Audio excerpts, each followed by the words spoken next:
그에게 이르시되 너는 네 길을 돌이켜 강야를 통하여 다메섹에 가서 이르거든 하사엘에게 기름을 부어 아람의 왕이 되게 하고 너는 또 님스의 아들 예후에게 기름을 부어 이스라엘의 왕이 되게 하고 또 아벨 모올라 사바스의 아들 엘리사에게 기름을 부어 너를 대신하여 선지자가 되게 하라.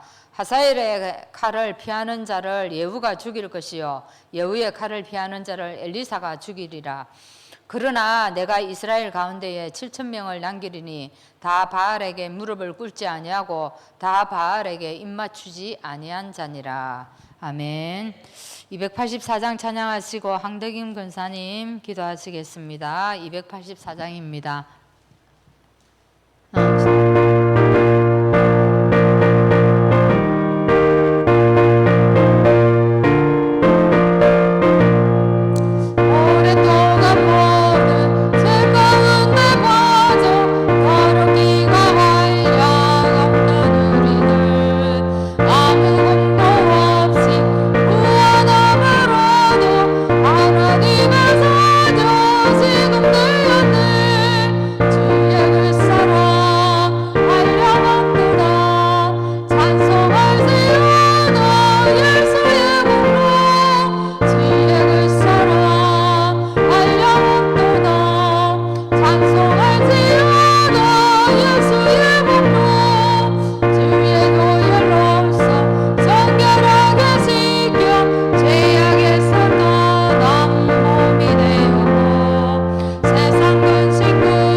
하나님 감사합니다.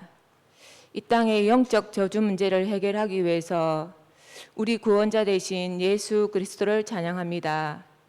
하나님, 우리를 복음 안에서 인간 캠프 하시기 위해서 모세에게 주셨던 지도자의 사명을, 야곱에게 주셨던 산업인의 사명을, 예레미야에게 주셨던 전도자의 사명을, 그리고 하나님 엘리야에게 주셨던 교육자의 사명을 우리에게 동일하게 허락하시고 우리가 그 길을 갈 수 있도록 오늘도 하나님 인도하여 주시니 참으로 감사를 드립니다. 하나님, 선지자 엘리야의 인생을 보았습니다.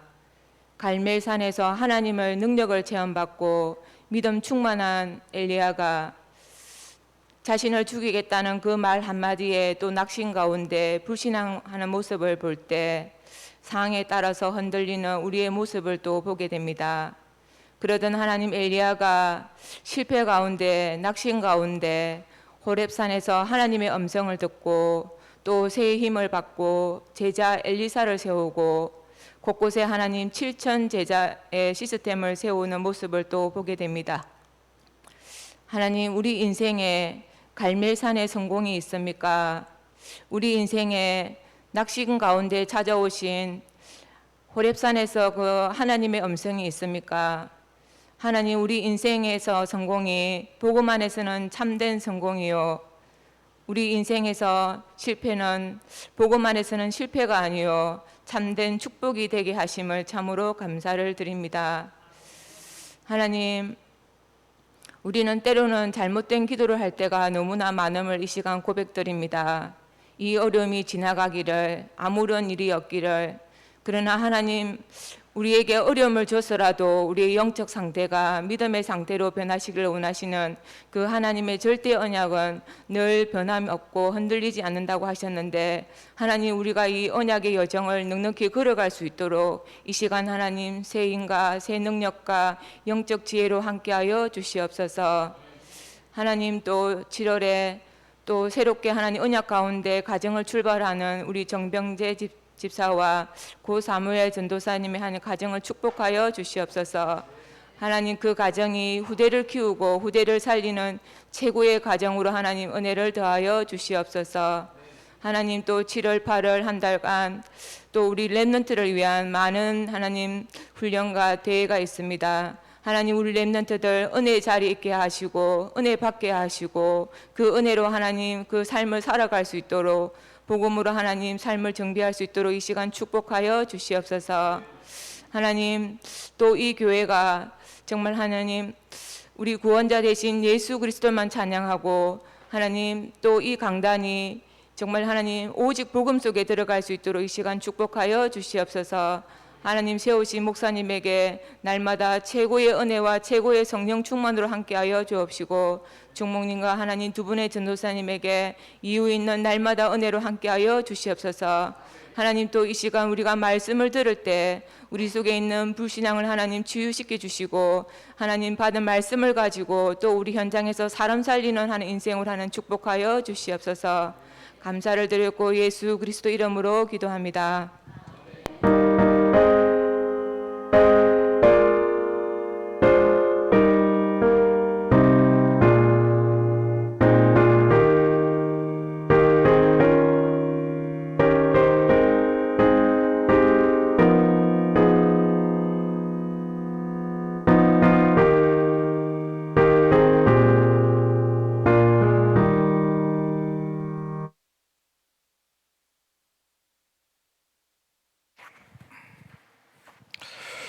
하나님 말씀 봅니다. 사도행전 16장 11절부터 15절, 제가 가진 성경으로 신약성경 215쪽에 말씀이 나옵니다.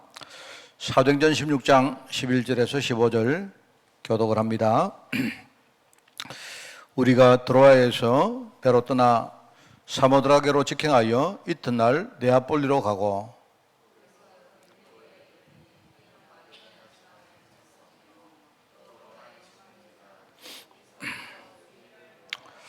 안식일에 우리가 기도할 곳이 있을까 하여 문 밖 강가에 나가 거기 앉아서 모인 여자들에게 말하는데,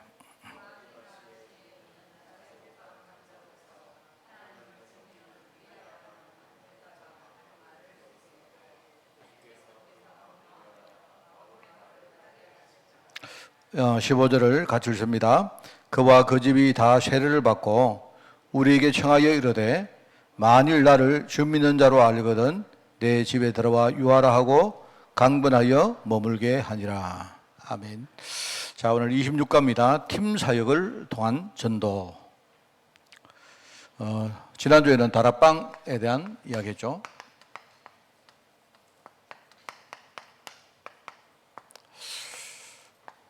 팀 사역이 뭐냐에 대한 이야기를 지난번에 조금 했는데요.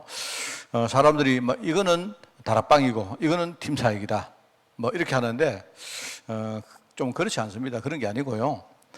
또 어떤 사람은요, 팀 사역은 다락방보다 굉장히 레벨이 굉장히 높은 것이고 이렇게 생각하는데 그런 것도 아니고요.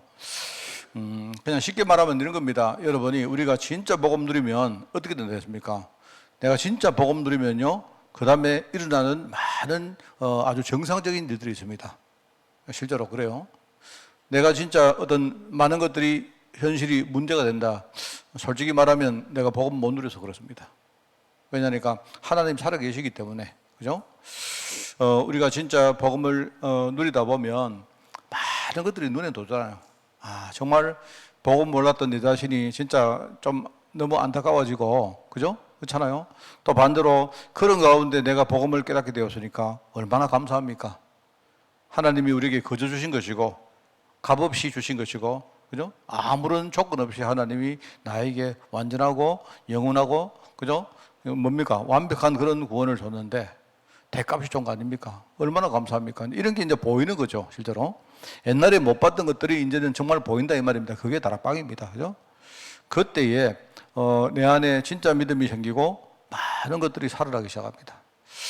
정상적으로 우리가 복음을 누리면요, 아마 여러분이 복음 진짜 감사하다 이러면 내 주위에 있는 사람들, 내 가족들, 내가 사랑하는 사람들에게 뭔가 이런 간절한 마음들이 나오게 됩니다. 그거는 뭐라고 말할 필요가 없죠.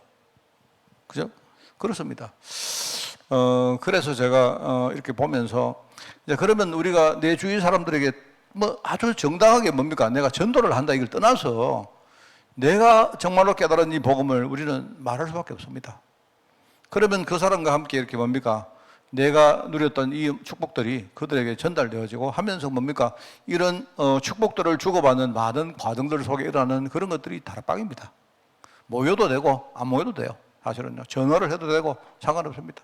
우리가 뭡니까? 시간을 정하면 좋지만 굳이 또 시간을 정하지 않아도 돼요. 어떨 때는요, 그냥 우리가 집에서 밥상머리에서 밥을 먹으면서도 그죠? 이렇게 가족들하고 대화할 수 있고 그런 것들이 다락방입니다. 여러분이 어떨 때는요, 이 다락방이 예배 드릴 때 일어나는 경우가 참 많고요. 저는 옛날에는 예배를 드리거나 내가 훈련을 받을 때 정말 은혜 받을 때가 진짜 많았습니다. 그 뭐 은혜를 받았는데 이게 뭡니까? 우리 지식적으로 뭘 알아? 이게 아니고요. 제가 지금 말하는 거 있잖아요. 내가 진짜 복음 몰랐는데, 내가 복음 몰라서 이렇게 됐는데, 그런데 하나님이 나에게 깨닫게 하시고 이런 것들이요 얼마나 감사한지 몰라요. 그런데 좀 초기에는 제가 그런 게 좀 많았다면 지금은 그런 것보다도 혼자 묵상할 때 은혜 받는 경우 정말 많아요. 너무 좋고 저는 약간 뭐랄까요 이렇게 혼자 있는 중독 걸린 사람 같습니다. 저는요. 여러분이 제가 저도 지금 이제 집에서 뭐 늘 이렇게 수요일을 하고 금요일마다 웬만하면 제가 걸어오려고 하거든요. 제가 걸어오면 조금 돌아가면 이제 집에서 여기까지 한 10,000보 됩니다. 저희 집에서 10,000보 되는 제가 가는 코스가 있어요. 근데 이제 지금은 밝기 때문에 가능한데 조금 지나면 어둡고 산길로 이렇게 오면 힘들지 않습니까? 그런데 제가 왜 그러냐, 혼자 이렇게 뭐 생각하고 묵상하고 너무 좋아요. 그게 지금은요, 그게 없으면 내가 내 자신을 이렇게 충족시키기가 힘들 정도로 그렇습니다. 그럴 때가 참 많습니다. 그게 이제 내가 볼 때는, 그 시간이 바로 혼자서 우리 홀로 다락방이라 하듯이 혼자 내가 진짜 하나님하고 중요한 소통을 누리고 하는 그 내가 사는 시간을 내가 가지는 겁니다. 그죠? 그런 건데, 이제 이게 우리가 조금 이렇게 누려지다 보면 이제는 우리가 좀 적극적으로 사람을 찾아 나가는 그런 시간표가 오죠. 혹시 여러분이 학교에 계신다면 학교에 여러분이 뭔가 생각을 하고 학교로, 우리 흔히 학교로 들어간다 이런 말 안 합니까? 그죠? 또 이렇게 그 몸이 아프신 분들은요, 병원 같은데 참 그 환자들에 대한 마음이 있단 말입니다. 그러면 시간을 따로 내가지고 병원에 가서 혹시 보험 필요한 사람이 있을까? 이렇게 우리가 생각하고 들어가는 뭐 그런 경우도 있고 말입니다. 이런 것들이 이제 말하자면 그 우리가 팀 사역이라 하는 겁니다. 그런 의미입니다. 그러니까 다락방이라는 게 뭐죠? 실제로 내가 복음을 누리는 건데, 그러면 이 다락방이라는 것이 밑에 이렇게 깔리지 않고 그럼 팀 사역이 될 수가 없죠. 하나의 뭡니까? 연결하는 과정이기 때문에 그렇습니다. 그래서 우리가 팀 사역이라 하면 몇 가지 우리가 생각해야 되는데, 여러분이 단어를요, 물론 정말로 만남을 살리는 것입니다. 우리가 만남을 살리는 것이다 이렇게 말하고, 그러면 내가 그냥 우리가 형식적으로 의도적으로 그냥 사람을 만나는 사람을 살린다 이것도 중요하지만 그 전에 나에게 진짜요 많은 이 복음 누림에 대한 증거가 있어야 돼요. 이게 전달되는 거거든요. 사실은 이게 전달되는 겁니다. 이걸 전달하는데, 그런데 이제 이걸 여러분 생각할 때마다 그러면 이걸 하는 과정에서 굉장히 역할을 하는 분이 누구냐? 바로 성령님이다.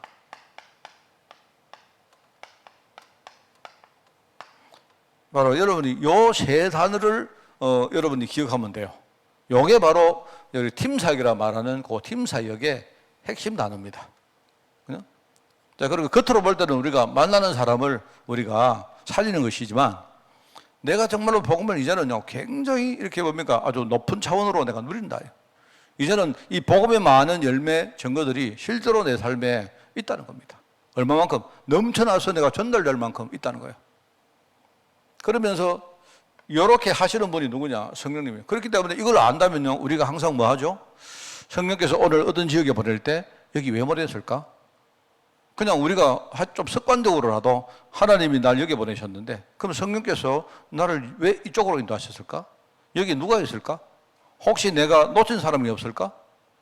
뭐 이런 식으로 이제 적극적으로 우리가 사람을 생각하는 그런 단계가 되는 겁니다. 이게 이제 우리가 팀 사역을 할 수 있죠. 그래서 다락방이 안 되고 팀 사역이 된다. 그거는 내가 볼 때 말이 안 되는 이야기고, 그래서 지난번에 말했지만 옛날에 우리 훈련 받을 때 다락방 한 5군데 해야 팀 사역 훈련 받았다. 이 말이 그 말인 거예요. 어떤 사람은요, 요거는 다락방이고 요거는 팀 사역이다 이렇게 말하는데 뭐 그런 게 아닙니다. 그게 아니고 그런 게 아닙니다. 그래서 참 이런 것도 제가 오늘 우리 미국에 있는 우리 조카가 이제 한국에 와서 지금 와 있습니다. 왔는데 뭐 이 녀석 얼마나 바쁜지 뭐 나하고 이렇게 만날 수 있는 시간들이 안 됐는데요. 오늘 통화를 했는데 뭐 여러 가지 이야기를 했어요. 그러면 저 같은 경우에 제가 뭐 이야기했는가? 제가 그 조카에게 그 이야기했습니다. 옛날에 내가 그 조카한테 영접을 내가 시켰거든요.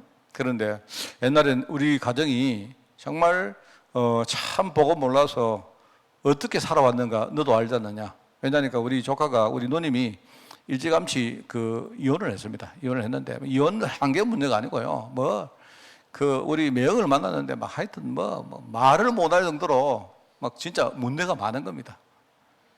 그러니까 이제 예컨대 제가 우리 그 조카가 교회 가자, 자기 엄마가 교회 가자, 예수 믿으라 할 때마다 계속 그걸 거부했어요. 왜냐니까 하나님이 우리 엄마처럼 이렇게 열심히 신앙생활하는 엄마를 이렇게 만드는 하나님은 지금 믿을 수 없다는 거예요. 걔는 서울대학교 나왔는데요. 미국에서 지금 교수하고 있습니다만 그런데 이제 제가 뭘 이야기하니까 얘가 예수를 믿는가 하니까 한번 봐봐라. 너희 집에 한번 봐봐라. 너희 집에 이게 이제 영적 저주에 대한 이야기 했거든요.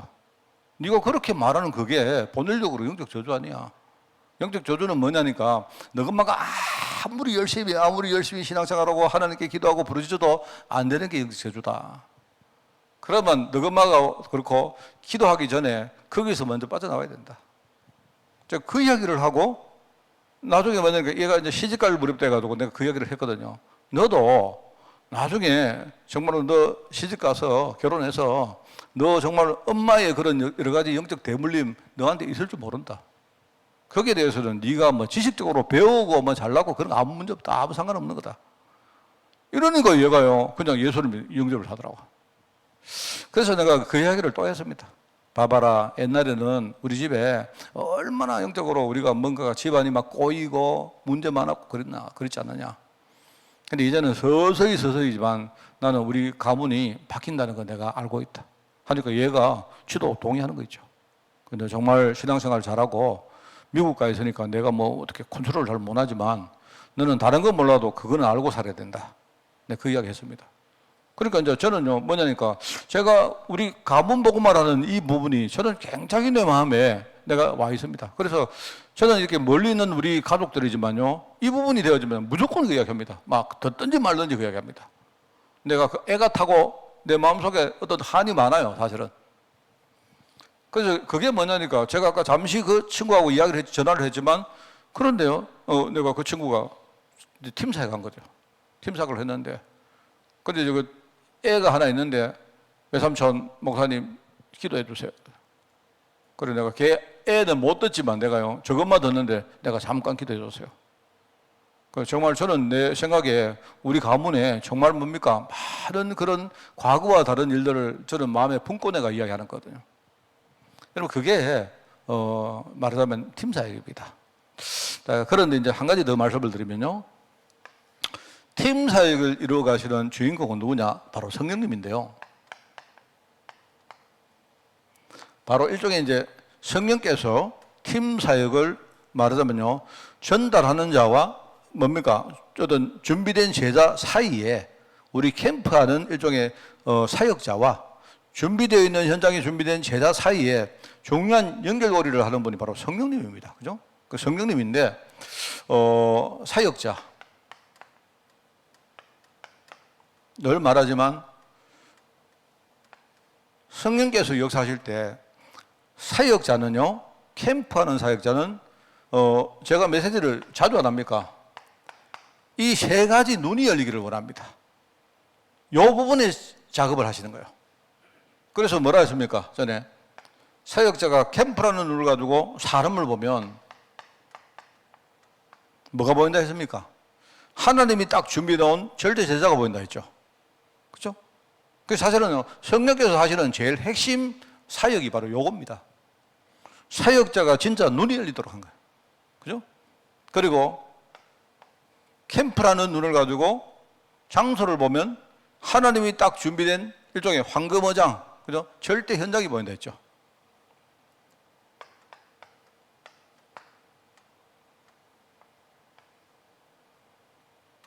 세 번째 뭐라 했습니까?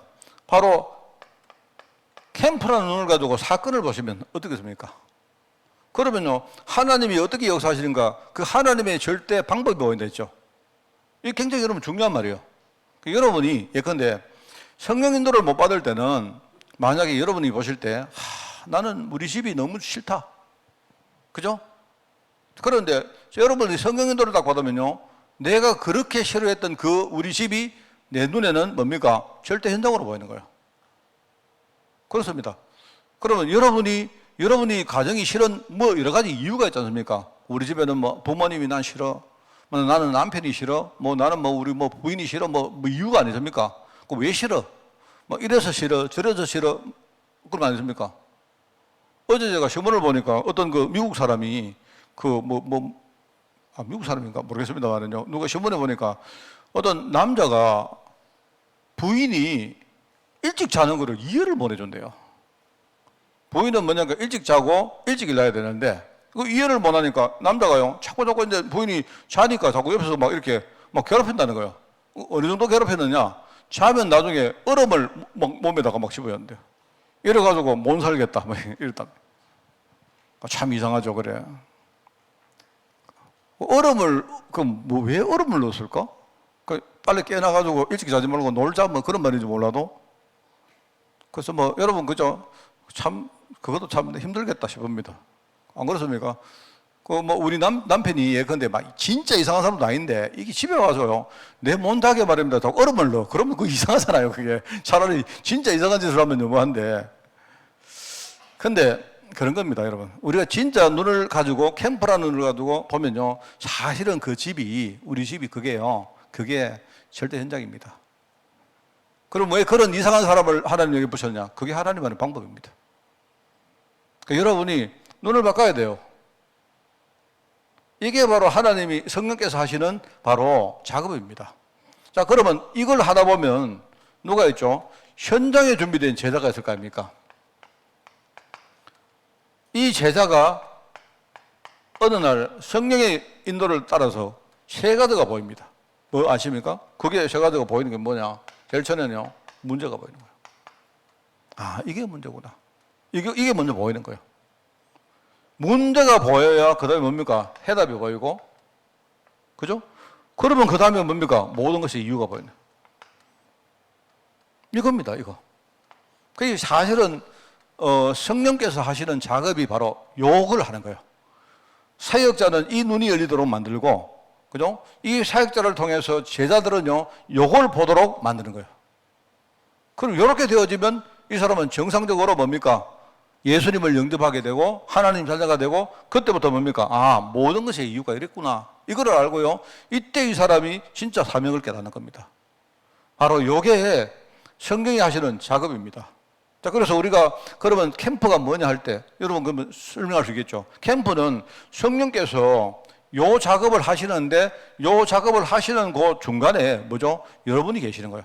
여러분이 바로 성령 인도 받으면 뭡니까? 내가 요렇게 눈이 열리고, 그러면 여러분이 이렇게 눈이 열리면 현장에 이런 제자가 준비되는 겁니다. 그러면 이 제자는요, 나를 딱 만나서 뭡니까? 요게 보이는 거다. 그러면 됩니다. 그럼 정상적으로 요것만 보이면요, 억지로 예수님 영접해라 뭐 할 것도 아무것도 없습니다. 여러분 아시겠죠? 제가 이거는요, 여기 이제 많은 뭐 내용이 나와 있습니다만은요, 팀 사역이라는 말을 사람들은 그냥 이렇게 굉장히 형식적으로 생각해요. 그래서 내가 어떤 시간을 정해놓고 어느 현장에 더 가자. 우리 팀 사역으로 가자. 또 어떤 사람을 만나가지고 뭡니까? 내가 이렇게 뭐 대화하고 뭐 이렇게 양육하는 걸 팀 사역이라 틀린 말 아닙니다. 맞는데 그런데 그거는 일종의 뭡니까? 하나의 형식적인 그 어떤 그게 불과하고 그 밑에 눈에 안 보이는 많은 것들이 있어요.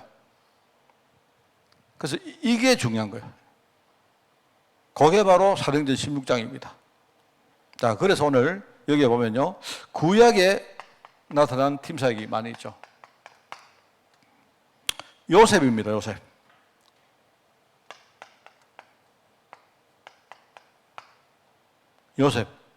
요셉을 통해서 하나님이요 중요한 팀 사역을 전도를 하시죠. 그죠? 말하자면 요셉을 통해서 어떻게 하셨느냐? 요셉이 제일 처음에 형들에게 팔려서 애굽 땅으로 끌려가죠. 팔려가지 않습니까? 그런데 요셉은 어느 시점인지는 몰라도 어느 시점에 요 눈이 열렸어요. 그거 뭡니까? 많이 나옵니다. 나중에 형을 만나서 하는 말을 볼 때 뭐라고 합니까? 그게 어느 시점인지 몰라도 형님들이 나를 판 거 아니다. 뭡니까? 하나님이 지금요, 나를 먼저 제자로 만드시려고, 그죠? 하나님이 우리 집에서 나를 이렇게 뭡니까? 빼내가지고 하나님이 따로 훈련을 시키려고 하셨는데, 형들을 이용해서 그런 방법을 가지고 뭡니까? 이렇게 나를 이렇게 하셨다. 그 말을 하잖아요. 그 말은 뭡니까? 요셉이 이게 보였다는 말이죠. 그러니까 요셉이 뭡니까? 하나님이 나를 우리 가문과 우리 민족 살릴 아주 중요한 플랫폼으로 쓰시려고 이렇게 하셨구나. 그리고 우리 가정, 우리 가문, 우리 민족. 이게 자기 눈에는 뭡니까? 절대 현장으로 보인 거예요. 보인 겁니다. 그래서 뭡니까? 나중에 뭐라 하죠? 물론 흉년이 생겼기 때문에 그 자기 아버지와 가족들을 살리려고 데리고 오라 하는 거지만 사실은 그거는요, 그냥 표면적인 이유고 그 안에는 그렇지 않습니다. 여러분 알잖아요. 하나님이 이 사람들을요, 그냥 그 흉년에서 우리 그 뭡니까? 이스라엘 백성들을 하나님이 그렇게 보호하시려고 일시적으로 애굽 땅으로 피신시킨 겁니다.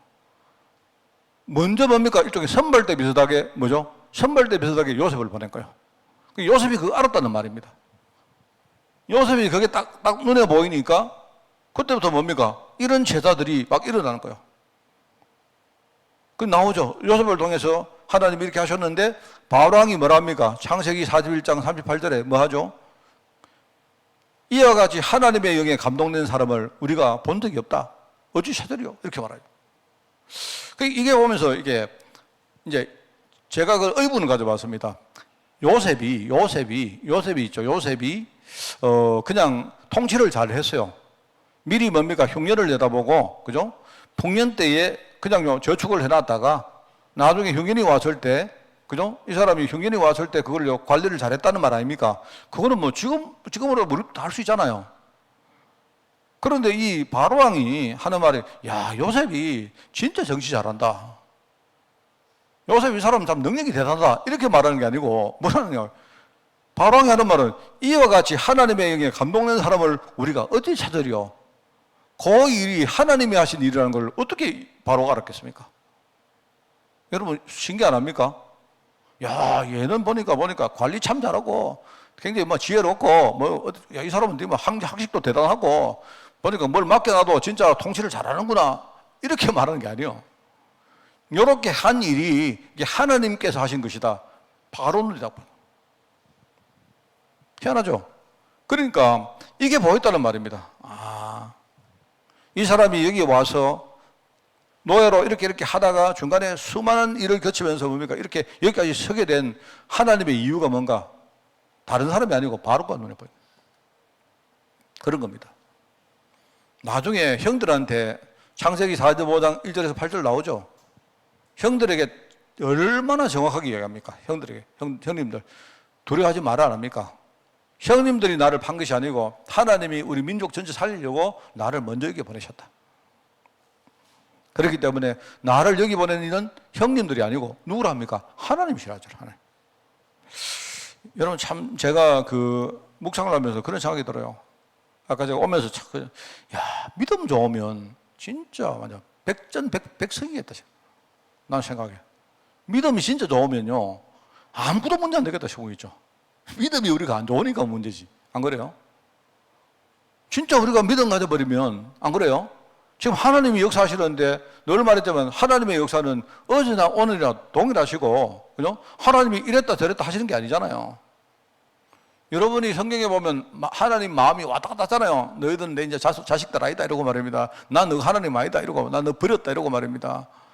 너희들이 그냥 눈 열려가지고 깨달았거면 내 두렵다 이러고 말. 그 하나님 전부 거짓말이거든요.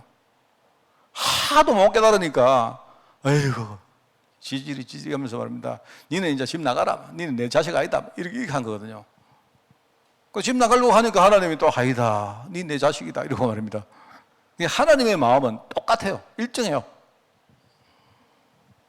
그래서 이런 거 보면 참 믿음 가지고 있으면 내가 보기에 그래 여러분들 혹시요 여러분도 사시다가 갈등도 되고 그죠? 어떨 때 막 원망도 생기고 불신앙 되죠? 되지 않습니까? 안 돼요. 안 되시면 참 좋으시고 감사한 거고. 그런데 여러분이 진짜입니다. 여러분 진짜 다른 거 생각하지 마시고 불신앙 딱 오면요 그때 믿음만 가지려고 애써 보세요. 정말로요 이게. 그럼 아무것도 문제 안 됐잖아요. 우리가 하나님이 누군 줄 아는데 하나님의 계획이 뭔가 우리가 알잖아요. 이게 체질로 안 됐기 때문에 자꾸 왔다 갔다 하는 거지만 알기는 알잖아요. 이게 정말로 내가 믿음으로 믿겨버리면요 끝나는 거 아닙니까? 그렇잖아요. 그러니까 여기서 사실은요 여기 바로 그 근거가 있기 때문에 우리가 이게 가능하다 이 말입니다. 여기 나오죠 요셉, 모세. 하나님이 모세를 통해서 뭡니까? 하나님이 이 부분을요 증거하지 않아요. 맞죠? 그리고 모세가 준비가 안 됐을 때는요 안 되었습니다. 근데 하나님은 철저히 모세를요 갈고 닦고 모세를 뭡니까? 복음의 사람으로 만들잖아요. 이래가지고 어느 날 뭡니까? 바로왕 앞에 가서 이렇게 출애굽하는 과정 속에서 그 나오는 게 출애굽기 12장부터 14장까지 아닙니까? 나중에 14장에 뭡니까? 홍해를 건너고 하는 그 장면들이 나오는데 그 과정에 쭉 보시면요 뭡니까? 전부 다 하나님 하시는 거 아닙니까?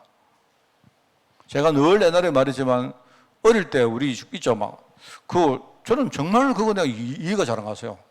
어릴 때 우리 성경 지식을 공부할 때요 뭐 10가지 재앙 뭐냐 막 열심히 공부해서 나는 정말로 우리 십계명 같은 거 잘합니다. 그런데요 내가 다 어른될 때까지 6월절 어린 양 피해에 대해서 왜 못 들었을까요? 우리 교회가 사람들요 우리 성경 공부 시킬 때 우리 약간 윤주일학교 이런 데서 말입니다 10가지 재앙이 뭐고 뭐 십계명이 뭐고 막 이야기하거든요. 그거 외웁니다. 좀 머리 좀 좋은 사람들은 공부 열심히 해가 외우잖아요. 근데 그거는 뭐냐니까 아무 답이 안 되잖아요. 10가지 재앙은 뭐냐니까 그 답 아니다 하는 말 그거 하려고 여기까지 돼. 이래도 안 되고 저래도 안 되고 그죠?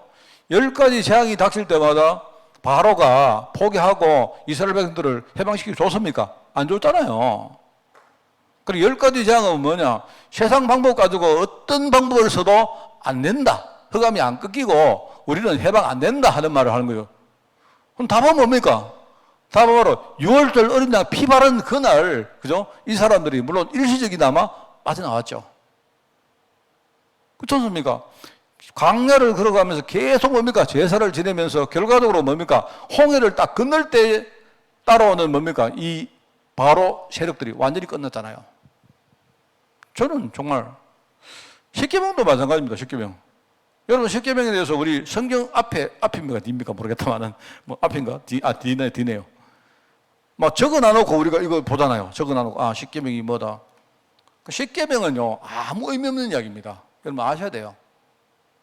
십계명은 무슨 말이냐? 십계명 뭐 하나님을 너희들 뭡니까? 하나님 이름을 망령되지 하지 마라. 뭐 이런 말은요 그렇게 안 된다는 말입니다. 그거 앞으로 세상이 되면 이런 세대가 온다는 말입니다. 그런데 여러분 십계명에 보시면요, 여러분이 십계명 서론이 나와요. 그 서론에 보면 나오잖아.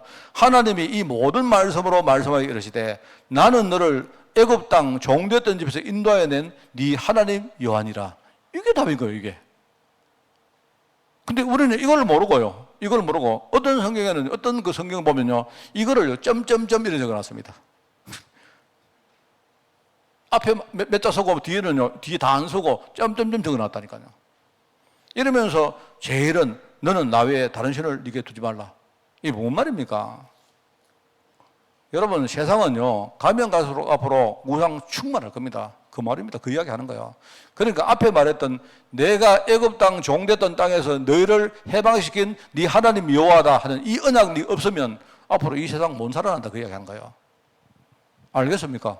그리고 우리 지금요 뭔 말인가 십계명을 우리가 아는 게 나쁘다는 게 아니고요. 내가 딱 볼 때 별 실이 쓸데없는 그거 막 계속 우리 이러고 있어요 지금. 네 부모를 공경해라. 부모가 앞으로 공경되는가요? 안 되지. 살인하지 마라. 맨날 살인할 건데요. 가능하지 말라. 그게 가능합니까? 도둑질 하지 말라. 도둑질 안 하고 어떻게 사업합니까? 그러니까 이런 현장이 와도, 이런 세상이 와도 우리는 뭡니까? 끝까지 뭡니까? 나를 종되었던 땅에서 인도하여 낸 하나님 여호와, 그분이 바로 그리스도로 오셔서 성령으로 내 안에 계시잖아요. 이 언약 붙들으라 말합니까? 그게 모세입니다.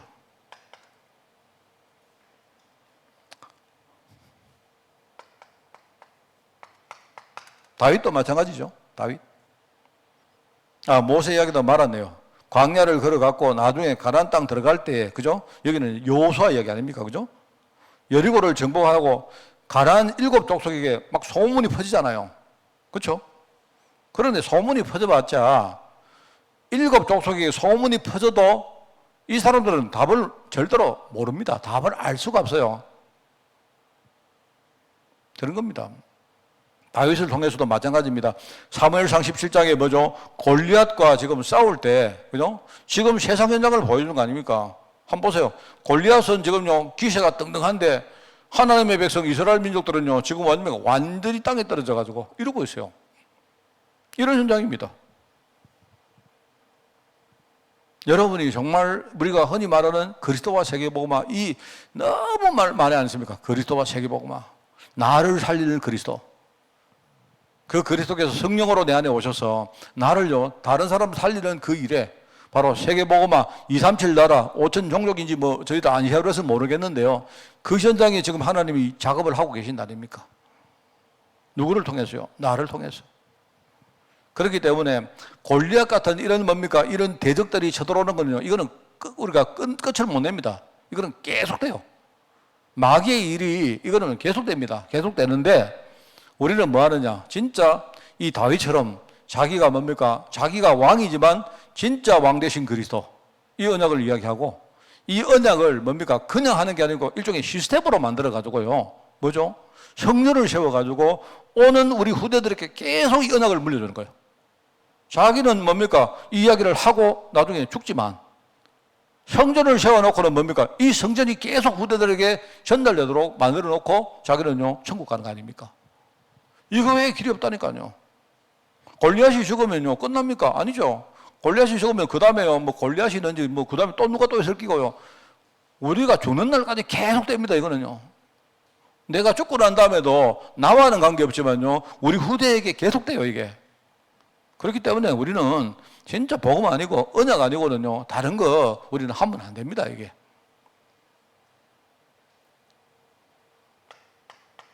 하도 모르니까 바벨론으로 포로로 끌려갑니다. 가서 뭡니까? 포로된 현장에서 이야기 계속 똑같은 이야기 하잖아요. 회복하는 메시지를 붙들어라. 회복의 메시지. 그 이야기입니다.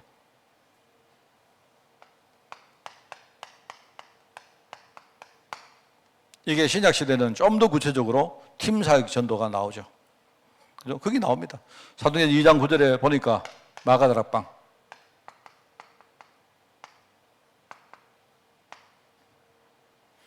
거기서 5가지 역사가 일어납니다. 그죠?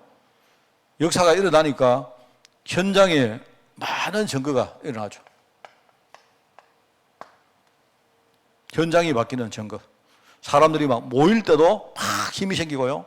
흩어지니까 현장에 막 변화가 막 일어나고 이런 일을 벌였죠. 제가 아까 말했지만 저는 우리 성도님들이 사실 저도 부족하고 여러분도 내가 봐도 많이 부족합니다. 우리가 다 부족합니다. 우리가 사실은요, 완벽하면 어떻게 보면 우리 교회 올 것도 없습니다. 완벽하면 뭐 교회 굳이 올 거 뭐 있습니까? 내가 내 있는 현장에서 그냥 교회로 그냥 서 있으면 되지. 안 그렇습니까? 저는 이 교회라는 것이 어떻게 보면요, 정말 계속 복음만 하고 성도들에게 믿음 가질 수 있도록 우리가 뭔가를 교두보를 만들어주고, 부족하니까 또 뒤에서 기도 배경돼주고 하는 이제 이런 것들이 교회의 중요한 어떤 사명인데, 그죠?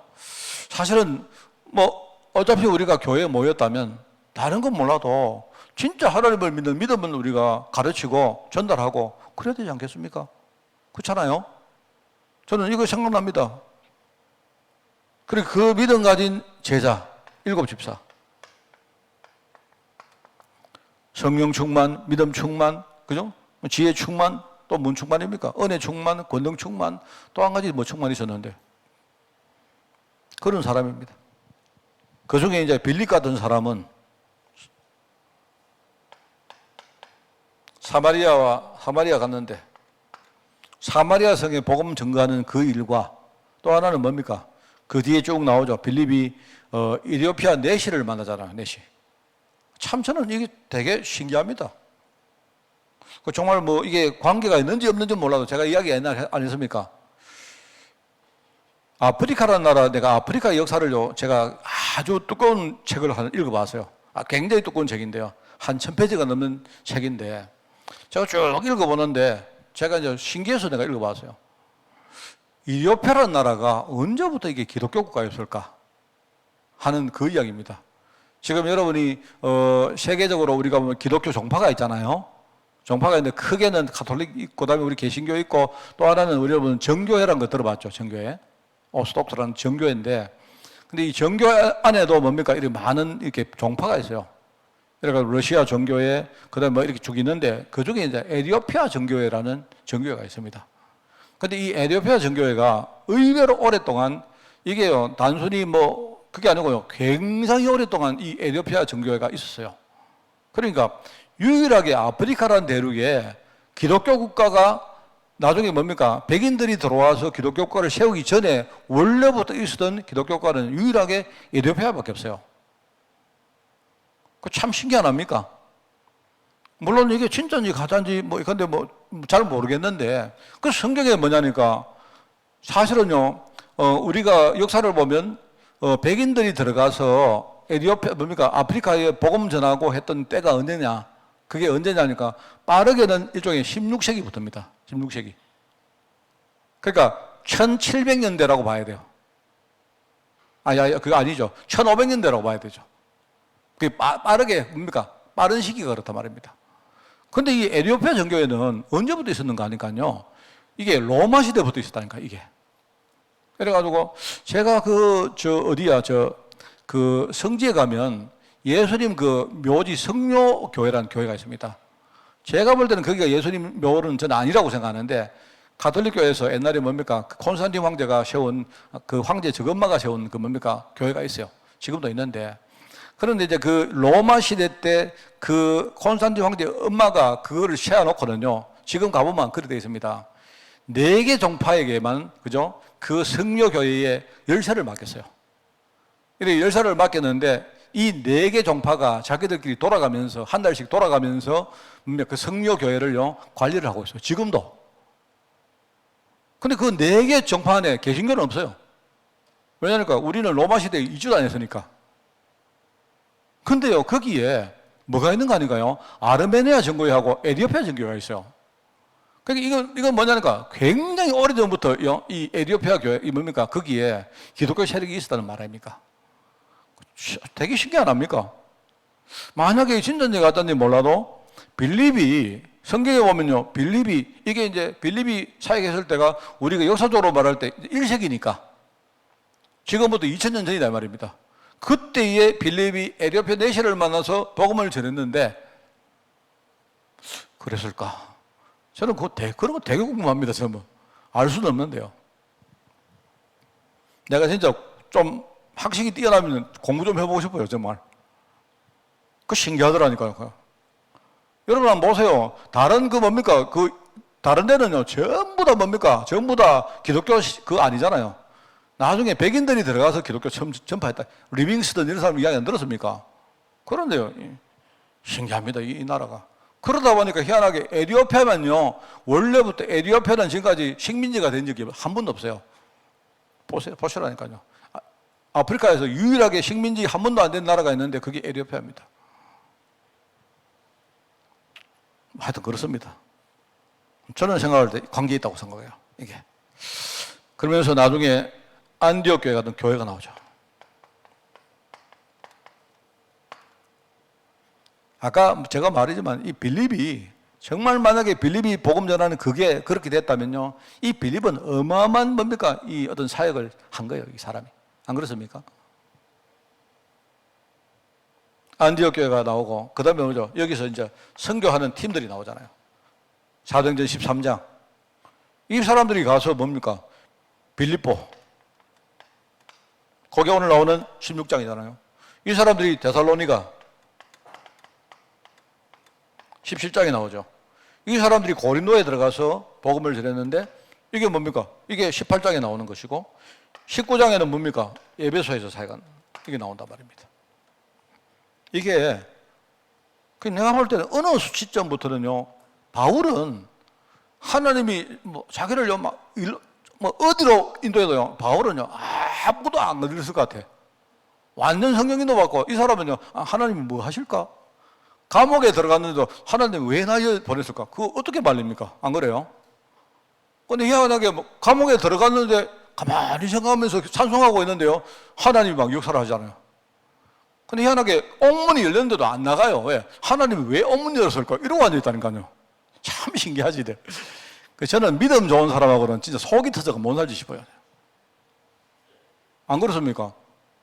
그런데 가보면 그게 맞거든요. 만약에 우리 교회에 큰 문제가 생겼습니다. 나는 큰일 났다. 어떡할까? 이러고 있는데요.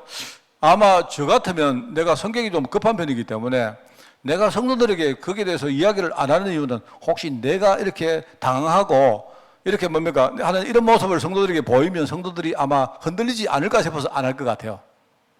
근데 만약에 우리 고사물 전사가요, 하나님이 왜 이 문제 줬을까? 이러고 앉았으면요, 진짜 속 터질 것 같아. 나는 고전사, 니 가가지고 이것 좀 해라. 누구 만나봐라. 이러고 있을 때는요, 내가 아무리 시켜도 그거 안 하고 뭐 하고 있느냐? 하나님 왜 이런 문제를 줬습니까? 이러고 있으면요, 내가 속이 터져가지고 난 같이 사역 못할 것 같아. 그런데 그게 맞아요, 사실은.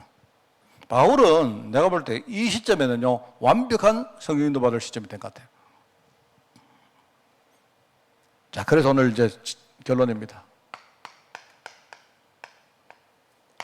성경께서 진짜 복음 누리면서 성령인도 받는 사람에게 세 가지를 주신다. 꼭 기억하세요. 첫째는 믿음을 주십니다.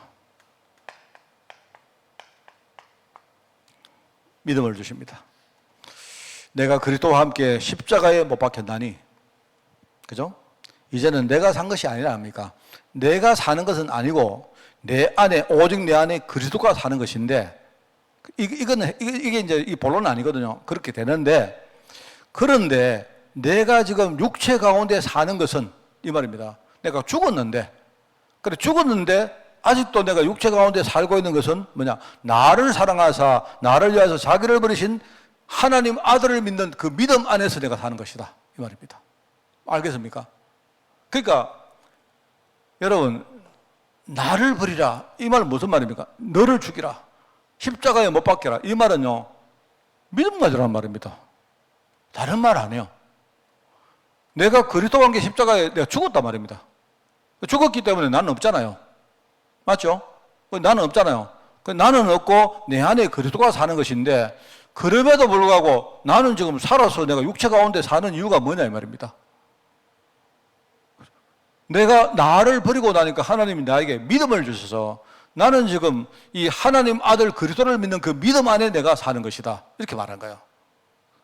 말이 굉장히 이렇게 좀 성경이요, 이게 이 번역을 하다 보니까 성경이 많이 좀 꼬여 있습니다.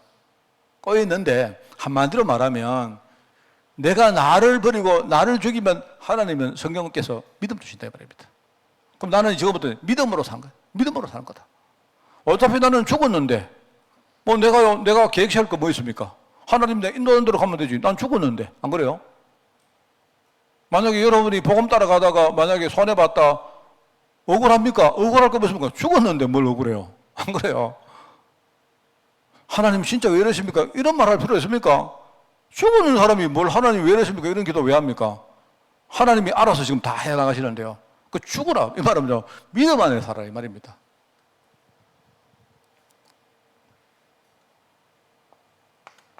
그러면서 성령이 주시는 게 뭐냐? 우리에게 사명을 주십니다. 내가 뭐하고 살 것인가? 너희는 택하신 족속이요 왕같은 제사장들이요, 그죠? 거룩한 나라요 그의 소유된 백성이다. 이게 뭡니까? 이게 우리의 사명을 말하는 겁니다. 그러면서 실제로 내가 믿음 가지고 살고 내가 사명을 감당하는데 실제로 해보면요, 사단이 얼마나 공격하겠습니까? 안 그래요? 내가 믿음 가지고 살도록 사단이 가만 놔두겠습니까? 내 주위에 내가요 불신앙할 수밖에 없는 이런 어떤 틈새가 있으면요 얼마나 치고 들어오겠습니까? 그래서 실제로 믿음 가지고 살고 믿음 가지고 살되 믿음 가지면 내가 살거든요. 그리고 내가 이 믿음 가지고 사는 인생을 통해서 내가 다른 사람 살리고, 그죠? 그런데 이거 하는데 분명히 사단이 가만히 있을 것이다. 그렇기 때문에 성령이 내게 주신 게 바로 능력입니다. 내게 능력 주신 자 안에서 내가 모든 것을 다 할 수 있다. 그게 빌립보 4장 13절. 그냥 쉽게 말하면 성령이 주시는 건 좀 내 믿음 주셔서 이제는 진짜 뭡니까? 믿음 가지면 여러분 아무것도 문제 안 됩니다. 사실 믿음 없어서 그런 거지. 안 그렇습니까? 하나님 살아계시고 창조주시고요. 이분이요 다 알고 계시고 하나님 뜻 가운데 우리를 완벽하게 이끌어 가시는데 만약에 그 말이 맞다면 내가 믿음 안 가지면 그게 문제지만 믿음 가지고서 뭐가 문제입니까? 맞잖아요. 믿음 가지면 되는데 이 믿음 가지고 우리는 지금부터 뭡니까? 왕 같은 제사장 직을 우리가 감당하는 거예요. 그렇잖아요. 그걸 하는데 사단이 분명히 공격합니다. 언제까지? 세상 끝날까지 공격합니다. 그래서 내게 능력 주신 자 안에서 성령께서 뭡니까? 세상 끝날까지 함께 계시는 이유가 바로 이것 때문에 그런 거예요. 내가 완벽해지는 날, 그때는 성경이 내게는 필요 없습니다. 우리가 천국 갈 때가 뭐죠? 신학적으로 보면 그게 우리가 구원의 단계에서 영화로운 단계라 합니다. 영화는 우리가 완벽한 단계가 된다는 말이에요. 그때는 성령이 내 안에 내주하실 이유가 없습니다. 우리가 천국 가는 겁니다. 알겠죠? 성경은 지금 이 땅에 있는 나를 도우시기 위해서 보혜사로 지금 내 안에 오셔서 나를 이끌어 가시고 내게 역사하시는 겁니다. 여러분, 팀 사역을 통해서 진짜 나를 살리고 그 기반을 가지고 많은 사람들을 살리는 그런 여러분 되시기 바라고요. 정말 저는 여러분이 요거를 이렇게 좀 잘 담고 오기 바라요. 성경의 음성을 잘 듣는 그런 여러분 되시기를 예수님 이름으로 축원을 드립니다. 하나님 아버지 감사드립니다. 성령께서 주시는 믿음과 사명과 능력을 가지고 날마다 살아갈 수 있도록 주님이 축복하여 주옵소서. 우리의 믿음 위에 정말 많은 다른 영혼들이 살아나고 또 우리가 정말 교회를 이루어 기도할 때마다 모든 흑암과 불신앙의 권세가 무너지는 그런 증거가 있게 하옵소서. 하나님, 우리 교회가 정말 믿음의 캠프를 감당하기를 원합니다. 사람 살리는 그런 좀 중요한 그런 팀 사역의 캠프를 우리가 감당하기를 원합니다. 이 하나님의 능력 가지고 영적으로 싸우는 그런 캠프를 우리가 감당하기를 원하오니 주님 이 시간 성령으로 역사해 주시고 우리 모든 성도들이 원내수 되어서 함께 우리가 이 축복을 누리게 하옵소서. 감사드리며 예수님의 이름으로 기도드리옵나이다. 아멘. 우리 주 예수 그리스도의 은혜와 하나님의 그 놀라운 사랑하심과 성령님의 지금 함께 하심이 팀 사역을 통해서 많은 전도의 열매를 가지고 나를 살리고 하나님께 최고 영광 돌리기를 원하는 모든 주의 백성들 머리머리 위에, 특별히 이 일을 감당할 우리 교회 위에 지금부터 영원까지 항상 함께 계실지어다. 아멘.